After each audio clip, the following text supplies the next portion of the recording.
First of all, I would like to thank the Prime Minister of the country and the Home Minister, and I would like to say that we have accepted the historical problems of the past and we are looking towards the future.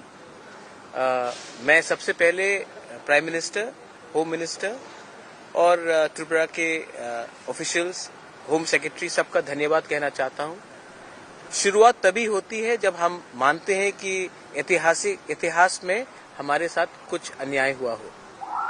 हम आगे देखना चाहते हैं और इसी के लिए मैं अपने सब तिपरासा लोगों को बोलूंगा कि इतना भी मत सेलिब्रेट कीजिए, क्योंकि हम अकॉर्ड साइन किया है आज, लेकिन आगे भी हमें बहुत काम करना है।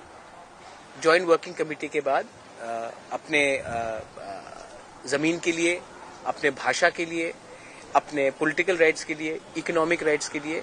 तो मैं इसी के लिए सबको अपील करता हूं कि हाँ, आज बहुत खुशी का दिन है, लेकिन ये शुरुआत है, ये अंत नहीं।